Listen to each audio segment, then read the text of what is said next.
네, 뉴욕 증시는 전날 밤 큰 폭으로 반등했습니다. 하지만 죽은 고양이도 튀어오르는 데드캣 바운스에 불과하다는 분석이 많은데요. 먹구름이 잔뜩 낀 증시, 과연 바닥은 어디인지 염승환 이베스트 투자증권 이사와 얘기 나눠보겠습니다. 이사님 어서 오십시오. 네, 반갑습니다.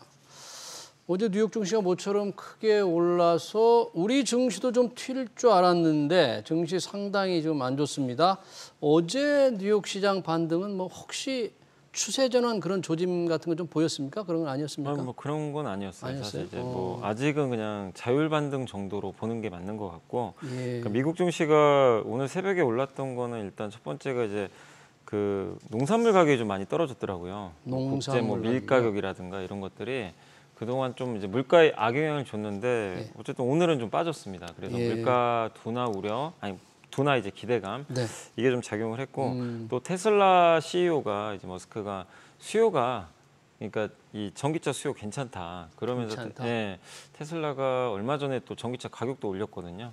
네, 그런 발언이 나오면서 주가가 하루에 9% 테슬라. 급등을 했죠. 근데 워낙 또 시총이 크잖아요. 크고 다른 기업들을 또 이끄는 기업이다 보니까 이게 테슬라가 또 앞장서 가니까 다른 이제 빅테크 관련주도 같이 따라가는 그런 움직임이 나왔습니다. 그래서 어제 이제 미국은 뭐 다우, 나스닥, S&P 500 모두 다 2% 이상의 좀 급등세로 좀 잘 마무리됐는데, 근데 예. 뭐 그런 걸 제외하고 뚜렷하게 뭐 큰 호재가 나왔다, 뭐 그런 건 사실 없었습니다. 워낙 또 미국도 지금 나스닥이 고점 대비해서는 35% 빠져 있거든요. 예. 그래서 좀 기술적 반등 아닌가 이렇게 보여지고, 다만 이제 우리나라가 그렇게 보면 좀 오늘 사실 예. 올랐어야 되거든요. 무슨 일이 있었어요? 근데 저도 아무튼 이제 계속 알아보고는 있지만 이번 주 지금 벌써 3일이 지났는데 월요일 날도 사실 뚜렷한 악재가 없었어요. 뭐 그때 이제 오전에 나왔던 게 북한 뭐 풍계리 핵실험 우려된다, 뭐 그런 그 원자력 기구 사무총장의 뭐 인터뷰가 한 번 있었고, 예.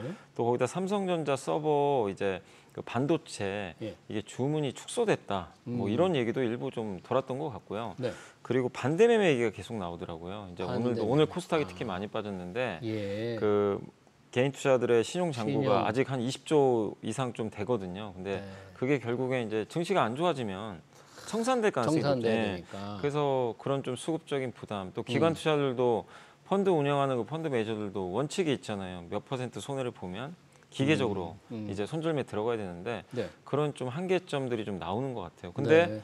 이걸 받아줄 주체는 사실 지금 없는 상태죠. 네, 그래서 뭐 하나라고 말씀 못 드리는데 여러 가지 문제점들이 이제 복합적으로 작용하면서 네. 증시가 그냥 한마디로 맥없이 그냥 밀리고 있는 그러니까요. 상황인 것 같습니다.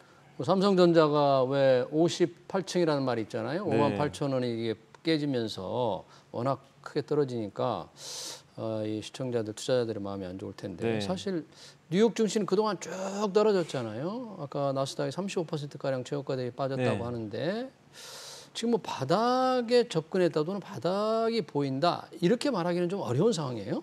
그러니까 이게 참 어려운 게 바닥은 사실 지나봐야 아는 거니까 당시에는 사실 모르고요. 그러니까 우리가 이거랑 좀 비슷한 사례라고 하긴 그렇지만 그래도 가장 많이 빠졌던 게 바로 2년 전에 그 코로나19 때 한참 코스피 지수가 제가 기억이 나요. 그때 2200부터 빠졌거든요. 그때 이제 처음 중국에서 코로나 확진자가 나오면서 한국도 왔었고, 그때 아마 그 2020년 1월부터 아마 이제 조금씩 그 마스크 써라 이런 얘기가 돌았는데 증시가 좀 반응을 하다가 3월에 이제 1700 가고 거기서 어하다 1400까지 그냥 순식간에 무너졌는데, 그 당시에 누구도 여기가 바닥인지 몰랐죠.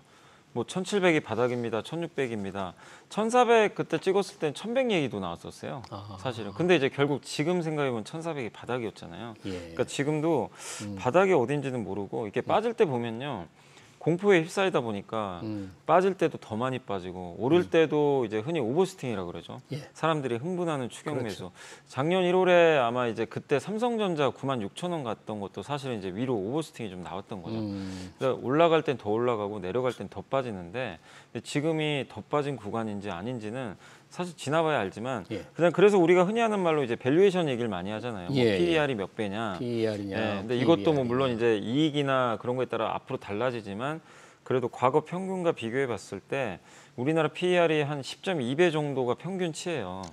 근데 지금 현재 그 앞으로 1년 후에 이익 추정치 대비해서 현재 시점에서 우리나라 지금 PER이 8.2배까지 떨어져 있습니다. 아, 그러니까, PER 예상치가. 네. 그럼 이제 예전에 위기 때 정도의 그 밸류에이션까지 사실 떨어져 있거든요. 근데 예. 그만큼 저평가된 건 사실인데 지금 시장에서는 잘 안 믿죠. 이게 저평가되더라도 경기 침체 오면 기업 이익이 떨어지면은 퍼는 또 올라가게 되거든요. 그렇죠. 예, 이익이 감소하기 때문에 예. 이 분모가 예. 예, 그렇기 때문에 그런 부분에 있어서 지금 이렇게 저평가돼 있어도 섣불리 바닥으로 좀 인식은 못하는 것 같아요. 근데 어쨌든 우리가 그나마 합리적으로 볼 수 있는 거는 밸류에이션이니까 PER이나 PBR 지표로는 확실히 바닥권은 지나가고 있다. 좀 밑으로 오버슈팅이 나오곤 있는데 수급이라든가 여러 가지 복잡한 상황들이 해결이 안 되니까 지금 계속해서 아래쪽으로 좀 쏠림 현상이 네. 나오는 것 같습니다. 네. 그런 게 어떻게 반전이 언제쯤 이루어질지 알 수 없는 상황. 지금 파월 의장이 입에 주목을 하고 있는데 네. 미국 시간 오늘 내일 이제 의회에서 또 통화정책에 관한 보고가 있잖아요. 네. 그럼 지난번 연준에서 금리 올릴 때와 같은 강도 높은 긴축 그대로 좀 얘기할까요? 어떤 혹시 속도 조절 나올까요? 어떻게 보세요? 저는 뭐 긴축 스텝을 계속 밟을 것 같아요. 근데 이제 지금 좀 걱정되는 게 뭐냐면요. 예전에는 이제 연준에 맞서지 마라 이런 격언이 있었잖아요. 투자할 때 워런 버핏도 그 얘기를 했거든요. 네. 뭐 돈 파이트 패드라 그래가지고 네. 연준이 하라는 대로 해라. 그게 진리다. 뭐 이런 식으로 얘기도 많이 나왔는데 네. 지금은 그게 안 맞기 시작했습니다. 왜냐하면 작년에 연준 의장이 네. 물가 상승은 일시적입니다. 계속 그렇죠. 얘기를 했고요. 그렇죠. 올해 연초만 해도 네. 그 미국 연준이 뭐라고 했냐면 올해 금리 인상 한 번 정도 할 것 같다. 예. 이렇게 얘기를 했는데 갑자기 전쟁 나고 2달 만에 바뀌어 버렸죠.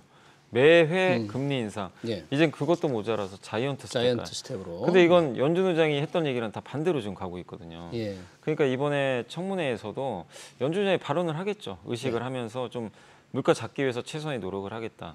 그리고 기대 인플레가 높아지면 안 되니까 인플레 심리를 차단시키겠다. 예. 그래서 뭐 경기가 좀 후퇴하더라도 좀 강력한 긴축을 해서 기대 인플레를 좀 잡아주겠다. 이런 발언들을 할 거는 같아요. 예. 그래서 0.75% 자이언트 스텝 얘기도 한번 또 나올 것 같은데 예. 문제는 그런 얘기를 한다고 해도요. 네. 시장은 믿지를 않아요. 믿지를 않고 네. 왜냐하면 다음 달에 또 바뀌어 버려요. 원래 시장은 믿지 네, 않는다. 지난달에 아마 기억하시겠지만 0.5% 인상한다고 했고 그때 연준 의장이 뭐라 그랬냐면 0.75%는 우리 테이블 위에 없습니다. 얘기를 했어요. 그래서 다들 안심을 했죠. 네. 근데 갑자기 그 느닷없이 0.75%가 또 튀어나왔고, 예. 예, 그러니까 이제 결국 물가 상황에 따라서 연준은 변할 수밖에 없기 때문에 그래서 투자자분들이 생각할 거는 물론 연준 의장의 발언도 중요한데 결국 매달 발표되는 물가 지수에 의해서 연준 의장의 발언도 앞으로 계속 바뀔 거예요. 뭐 만약에 예. 6월 달에 나오는 그러니까 이번 달이나 이제 다음 달이죠. 다음 달에 발표되는 예. 6월 소비자 물가가 만약에 둔화되면 예. 또 연준 의장의 그 얘기도 또 달라질 수 있거든요. 그럼 완화 쪽으로 좀 바뀔 수도 있어요. 그럴 수도 있고요. 그래서 지금은 연준 의장 물론 발언이 정말 중요하긴 하지만 예. 의미가 좀 많이 좀 연준 퇴색됐다. 의장의 이렇게 발언도 좀 보는 게 맞는 의미가 것 좀 같습니다. 퇴색됐다. 네.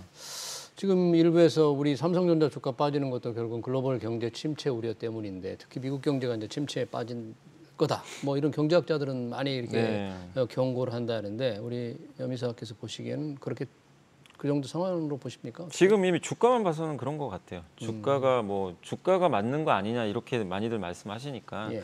그래서 이미 지금 사실 이번 1분기도 좋았고 2분기 실적도 괜찮아요. 예. 뭐 올해 전체적으로 실적 추정치가 그렇게 나쁘진 않은데 예. 시장이 우려하는 거는 이제 그거죠.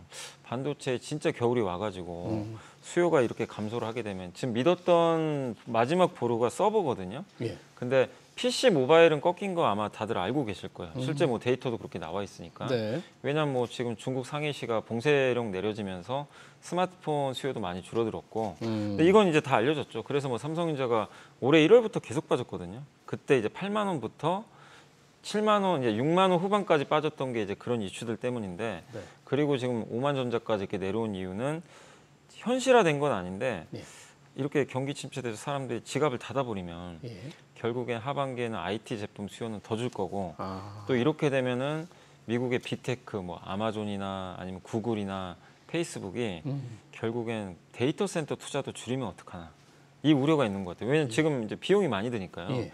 그렇게 되면 결국 서버 주문이 줄고 삼성전자에서 지금 제일 중요한 거 중에 하나가 서버용 또 D램이잖아요. 서버용 D램. 예. 근데 여기에 대한 공포심이 있는데 이거는 근데 아직은 루머만 있어요. 그럴 것이다. 뭐 일각에서 며칠 전에도 뭐 미국의 빅테크에서 주문 축소 들어갔다. 막 이런 루머도 있긴 있었어요, 실제로. 근데 그거는 확인이 안 됩니다. 그래서 아직은 근거 없는 얘기 같고. 인텔 얘기 말씀하시나요? 뭐 인텔은 연기된 것 같아요. 연기된 거고 다른 그리고 회사 이제 얘기는? 뭐 그 아마존 같은 데서 데이터 센터 많이 짓잖아요. 예. 근데 데이터 센터를 100개 짓기로 했는데 뭐 예를 들면 80개 지을 수도 있죠. 그러면 주문을 줄여버리겠죠. 그렇죠. 네, 그런 루머들도 일부 있는 것 같아요. 그리고 방금 말씀하신 대로 인텔의 새로운 CPU를 사실 이번에 기대를 많이 했거든요. 가을에 나온다고 했는데 네. 그 대만의 고밍치라는 이제 애널리스트가 애플 전문가인데 예. 그분이 이제 또 뭐라고 했냐면 내년 2분기로 연기된 것 같다. 내년 2분 연기된 네, 것 이건 같다. 이제 공식적으로 언론에 나왔던 얘기인데 네. 아직 인텔에서 밝힌 건 아닌데 아. 지금 시장에서는 그렇게 또 기정사실을 하고 있어요. 아. 그러면 자꾸 또 서버에 새로운 CPU가 나오면 데이터 센터를 바꾸면 그 새로운 또 이 반도체가 들어가는데 이게 또 몇 달 또 연기되는 거죠. 예, 그러니까 이게 계속 뭐 안 좋은 상황에서 악순환이 계속 반복되다 보니까 예. 삼성전자에 대한 이제 매도 공세가 계속해서 좀 나오는 것 같아요. 그러니까 이게 어느 순간 뭔가 반전의 계기가 하나 나와줘야 되는데 좋은 뉴스가 아직은 사실 없습니다. 예. 뭐 D램 가격이 3분기에 좀 더 떨어질 거다. 네. 뭐 이런 것들을 분석하는 용어들이 좀 많이 계속 네. 나오는 거죠. 그래서 그 뭐 가격도 지금 사실 현물 가격이 계속 떨어져요. 떨어지니까 실제로 떨어지겠죠. 근데 네. 이제 주가는 사실 그런 걸 미리 반영은 하고 있어요. 그걸 모르는 건 아닙니다. 뭐 다 이제 뭐 주식 투자 하신 분들 삼성전자 하반기 안 좋을 거라고 다들 지금 생각을 하고 계시니까 네. 선반영은 됐는데 그래서 실제 나빠진다고 해서 뭐 주가가 더 빠진다고 보지는 않아요. 지금 사실 지금 현재 상황은 그렇게 나쁜 거 아니거든요. 서버 뭐 축소도 실제로 된 것도 아니고. 예. 근데 이제 가을부터 안 좋아질 걸 미리 선반영하는 건데 문제는 가을이 이유가 됐건 내년이 됐건 뭔가 좋은 뉴스가 좀 나와줘야 되거든요. 삼성전자에 대한 뭐 그래서 지금은 그 호재 좀 공백 상태예요. 호재 공백. 그래서 그게 나올 때까지는 시간을 좀 두고 좀 기다리셔야 되는데 저는 결국 세 가지로 봐요. 삼성전자가 반전할 수 있는 계기는 예. 첫 번째가 일단은 그 중국의 스마트폰이 언제 돌릴지. 중국의 매달 스마트폰. 그 데이터가 나와요. 출하량 데이터가 나오는데 아직까지는 역성장이에요. 아직까지 줄어들고 네, 있다. 근데 너무 안 좋았어요. 지난 몇 달 동안. 그럼 언젠가는 터닝할 수 있거든요. 네. 그래서 하반기에 한번 터닝할 것 같은데 그런 수치가 나오면 뭔가 이제 분위기가 좀 바뀌기 시작하겠죠. 예. 예, 뭐 그런 것들이 분명히 좀 한 번은 있을 것 같고 예. 그 다음에 이제 두 번째로 좀 봤을 때는 삼성전자에 대해서 이제 지금 또 불만 이제 주주분들도 마찬가지, 외국계도 마찬가지인 게 자사주 왜 안 하냐, 자사주. 주주 환원 정책에 대해서 네. 좀 불만들이 좀 많으신 것 자사주 같아요. 매입 그러니까 안 왜냐하면 하느냐. 지금 현금이 120조가 있는데 예. 이건 외국계 투자들도 비슷한 것 같아요. 예. 자사주 매입만 하면 분위기 완전 바뀌거든요. 바뀌는데. 근데 안 하잖아요, 안 사실은. 하죠. 그러니까 자사주 매입이나 M&A 이벤트, M&A. 현금을 활용할 수 있는 뭔가가 나와야 될 것 같고. 예. 그리고 이제 뭐 세 번째로는 9월인가요? 9월 달에 애플 아이폰이 신제품이 나와요. 예. 그게 역시 고가폰이잖아요. 네. 지금 투자들이 이제 좀 믿는 보루 중에 하나가 네. 중저가폰은 잘 안 팔려요. 소비 타격 받아가지고. 음. 근데 애플의 고가폰은 팔리지 않을까. 이 기대감은 좀 남아 있어요. 아. 근데 그거는 나와봐야죠. 출시해봐야 또 우리가 그렇죠. 아는 거니까. 그래서 그 이 세 가지가 일단 좀 하반기에 좀 반전 포인트가 되지 않을까. 이렇게 반전의 신호라는 요 세 가지 중에 세 개가 다 보여야 됩니까? 하나만 있어도 하나만 뭔가 좀 있어도 이제 워낙 빠졌기 때문에 예. 이제 주가는 좀 회복될 반전의 어느 가능성이 정도는. 있는데 중국의 스마트폰 출하 또 삼성전자의 자발적인 자기 회사 주식 네. 매입 또 애플 아이폰이 좀 잘 팔리는 네. 그런 거네요. 좀 지켜봐야 될 것 네. 같네요. 근데 참 궁금한 거는 외국인들이 계속 삼성전자를 팔잖아요. 네. 그리고 또 우리 시총 2, 3위를 다투는 네이버, 카카오도 계속 팔고 우리 개미 투자자들은 계속 사고. 야, 이거 어떻게 이 개미 투자자들의 용감한 투자 전략을 어떻게 해석해야 될지 좀 궁금해요. 아니 뭐 용감하시다기보다는 이제 계속 이제 워낙 빠지니까 네. 밑에 좀 깔아놓고 사시는 것 같아요. 이게 적극적으로 산 건 아니고 음. 이게 그런 것도 있는 것 같더라고요. 저도 이렇게 여기저기 예. 물어보니까 네. 설마 오늘 여기 오겠어? 근데 이 가격 오면 진짜 싼 거 아니야? 이러면서 넣어놓으신 분들도 많이 근데 계시더라고요. 계속 떨어지잖아요. 근데 이제 그런 것 이제 매일매일 그걸 하시는 거죠. 어떻게 보면 예. 워낙 또 많이들 계시니까 예. 근데 어쨌든 지금 이렇게 하락장에서 그냥 무분별하게 사는 것보다는 예. 전략을 세우는 게 좋고, 뭐 내가 현금에 여유가 있고 내가 월급의 일부를 나는 적립식으로 매달 산다 이러면 뭐 나쁘진 않겠죠. 그거야 뭐 네. 어느 시점에서. 근데 이제 그냥 단지 빠져서 물타기 하는 거는 당연히 좀 리스크 있고, 네. 저도 뭐 조사를 해보니까 2020년 3월부터 지금까지 예. 개인 투자분들이 주식 산 게 147조예요. 2002년 3월부터 지금 2년 반 동안. 2년 반 동안에. 올해도 한 20조 넘게 샀거든요. 예. 그러니까 계속 사세요. 어. 그러니까 뭐 사는 거 자체가 잘못됐다고 볼 수는 없는데 예. 지금 이제 너무나 안타까운 거죠. 지금 그러니까. 왜냐하면 계속 주식시장은 지금 그러니까 급락을 전체 계속 사들어갔으면 아무리 가격 단가를 낮춰도 네. 전체 평가수는 계속 늘어나고 있을 텐데 네. 그게 좀 근데 어쨌든 뭐 개인이 샀다고 무조건 뭐 증시가 안 갑니다. 이건 아니에요. 뭐 네. 예전에 코로나 때는 개인이 사수도 많이 올라갔기 때문에 그래서 지금 중요한 거는 개인이 샀냐 안 샀냐가 중요한 게 보다는 예. 보유하신 분들께서 냉정하게 내가 가지고 있는 기업이 내년을 어차피 지금 이제 내년을 좀 보셔야 되거든요. 올해 말이나 인플레 시기에 잘 견뎌낼 기업인지, 수요가 성장하는지, 가격 전관하는지 이런 기업인지를 보고 좀 괜찮으면 견뎌내시는 게 맞는 것 같고, 아니면 속가내야 되겠죠. 일단은 그게 맞는 거 같고. 왜냐하면 옛날처럼 그냥 들고 있다고 무조건 올라가는 시기는 아니잖아요. 왜냐하면 누가 유동성을 투여하는 시장은 아니니까. 네. 그리고 반전을 하기 위해서는 수급적으로 이거는 뭐 어쩔 수 없습니다. 외국인이 사야 돼요. 그러니까 외인 매수가 들어와야 외국인 되는데, 들어와야 되는데. 그러려면 환율이 꺾여야죠. 환율이 달러가. 꺾여야만 네. 달러가 좀 네, 떨어져야만. 그래서 저는 좀 보고 있는 것 중에 엔화가 좀 강세로 가야 될 것 같아요. 아하. 엔화가 너무 약해요. 지금 뭐 거의 136엔, 7엔 확 네, 떨어져 있잖아요, 맞습니다. 달러당. 근데 엔화가 강세로 좀 전환이 전환이 돼주면 달러가 상대적으로 또 약해지기 시작합니다. 예. 그리고 우리나라는 또 일본과 경쟁을 어느 정도 약간은 그렇죠. 하니까 옛날만큼은 아니더라도 예. 그럼 일본 그 외국계 투자자들이 봤을 때 일본이 더 매력적으로 보일 수 있거든요. 그러니까 엔화 약세 기조가 좀 완화되면 네. 외국인들 입장에서도 그러면은 조금 뭔가 바꿀 수가 있죠. 예. 예, 근데 지금 아직도 엔화가 워낙 약하기 워낙 때문에 약하니까요. 계속 그러니까 이 괴로움을 기조가 안 느껴요. 바뀌니까 외국인들도 계속해서 일단 매도만 예. 지금 하고 있는 상황인 것 같아요. 이런 상황에서 아까 뭐 좀 견디는 것도 중요하지만 뭐 자산 다변화 차원 네. 뭐 이런 쪽에서 어떻게 투자자들이 조금 생각을 한다면 뭐 그냥 들고 있는 거 손해 보고 견디는 거 말고도 무슨 방법 같은 게 있나요? 그러니까 저는 일단 지금 이번에도 좀 느끼셨겠지만 제일 힘드신 분이 대출 받으신 분들이에요. 그러니까 레버리지라 그러죠. 네. 이 신용 쓰신 분들은 방법이 없어요. 지금 오늘도 신용 반대 매매가 많이 나온 것 같더라고요. 예. 그래서 시장이 안 좋을수록 좀 보수적으로 투자를 하시면 좋겠고, 예. 그 다음에 아까 제가 말씀드린 대로 고물가 고금리 시대면 기업의 경영 환경이 굉장히 안 좋아요. 예. 옛날보다. 그래서 돈 벌 확률이 떨어지는데 그래도 확실하게 자기 기반을 갖고 있거나 독점이거나 아니면 엄청난 수요 산업이 있고, 뭐 요즘에 배터리 회사들은 또 괜찮잖아요. 배터리 회사. 전기차는 예. 확실하니까 그런 성장 산업을 좀 잘 선택하셔야 될 것 같고, 예. 그리고 분명히 싼 건 맞습니다. 뭐 PER이 8.2배, 3배니까 뭐 이걸 비싸다고 할 수는 없는데 다만 이제 자산 배분 차원에서 한번 말씀을 드리면 네.